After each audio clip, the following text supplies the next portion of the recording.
Kaboo, 12 to 1 p.m. Central African Time.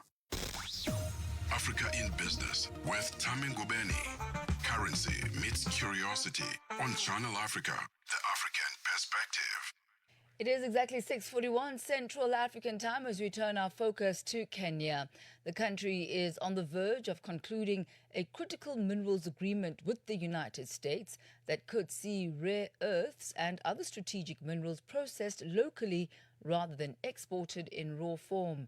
President William Ruto revealed the development during the G7 summit, saying negotiations with Washington were at an advanced stage. To examine the potential economic impact of this agreement on Kenya and its implications for mineral beneficiation across the African continent, we're joined this evening by Zambian economist Kelvin Chisenga. Good to have you with us, Kelvin. Welcome to Africa in Business. Thank you so much. My pleasure being with you here. So, Kelvin, how significant is this proposal or these proposed critical minerals agreement with the United States for Kenya's economy? And this is particularly in terms of job creation, of export earnings and industrialization. Thank you so much. We understand pretty very well that Africa has a very rare opportunity, especially when you look at the mineral substance that we basically have. And Kenya in particular is positioning itself as a strategic system, trying to bring forth an aspect of value addition in its mineral export. Obviously, Africa in totality is moving from a situation where we should be able to get away with the low material export, but of course looking at value addition in the local market. And that is what Kenya is actually trying to look at, trying to get that mineral processing right in the country. And that's exactly what President Ruto has said this agreement would do. It would allow strategic minerals to be processed in Kenya rather than exported in raw form. What value could this add, though, to the country's mining sector and to the wider economy? Okay, first of all, it's actually gets a potential impact of having job creation as the first precursor. Then secondly, it's also widened the aspect of export value, because obviously when you export the processed item, you are increasing your export basket. This will be able to help a number of things from there. And again, we are talking of export diversification processing, which will be also an important aspect that should be able to be put and push forward from there. So it basically changes the whole scenario of economic architecture of Kenya from that perspective.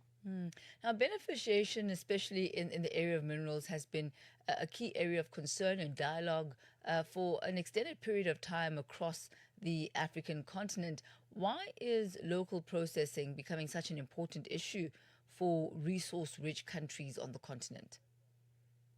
Obviously, it brings a number of good telling effects on the table for most of the developing country and much more even advancing countries that we have seen in Africa.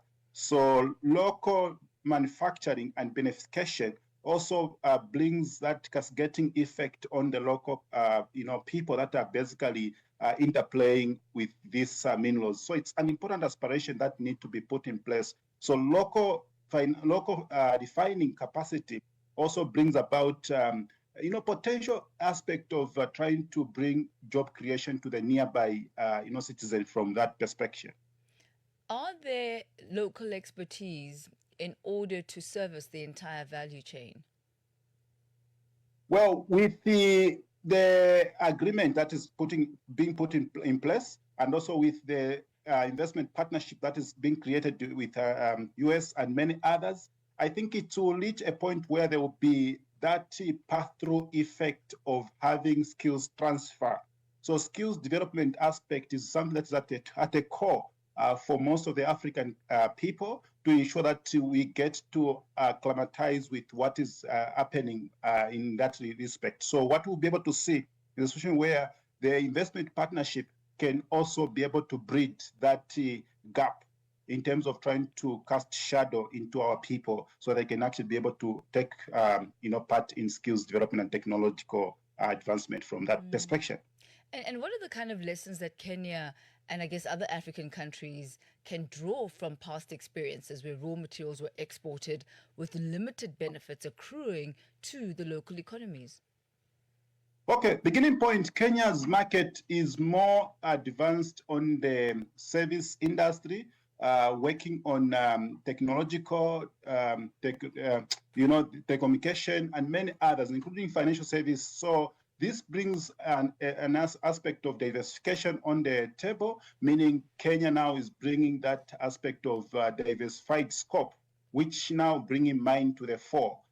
Beside even just the aspect of solid minerals, we understand pretty very well what there is Turkana working out with an aspect of bringing the liquid minerals as well. So the broader-based way of trying to grow the economy requires attention in all areas. So Kenya is actually bringing that to the fore to say that policy structure can actually be able to help out change the narrative in terms of diversifying the economy. And that is actually on the table right now. So looking ahead, what are the various investments and policy measures that African countries will need to put in place in order to ensure that mineral beneficiation does indeed translate to sustainable growth, to technology transfer and the skills transfer that you were talking about earlier on as well, and long-term development and empowerment of the local regions?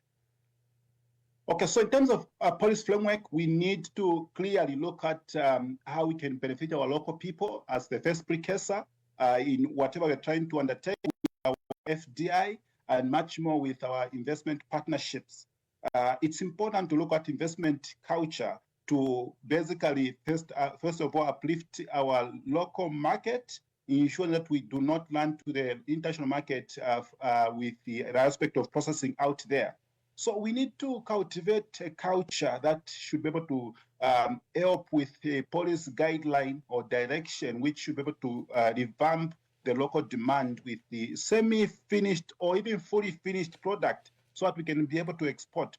You know, the gist of the matter here is that once we export low material aspect of commodity, it basically entails that we are exporting jobs out there. And when we start importing, we are basically importing poverty. So it's important to look at how best can we work with the local market key fundamentals to hold the key fundamental aspect that should be able to be put in place. So the clear message here is that local beneficiation is standing as an important potential power that should be able to change the narrative of our local people. And that is how we can also avoid having high debt contraction and many other bad effect of the economic factors. Yes, we understand global market is linked to our local market, but we need first to develop the local market, and then you can link into the global market from there. All right. Well, thank you so much, Calvin Chisenga, Zambian economist, taking us through the broad strokes of the Kenya-US agreement on minerals beneficiation.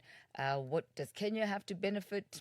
Jobs, refining facilities, engineering services, processing plants. Well, for the United States, batteries, electric vehicles, defense technologies. We'll look at this deal as well as it gets closer and closer. As we said, they are on the verge of concluding it. As soon as it has been concluded, we'll dissect it even further. It's gone 10 minutes to 7 p.m. Central African Time. Africa in Business with Tamin Gubeni. Catch it on the Channel Africa app, SABC Plus,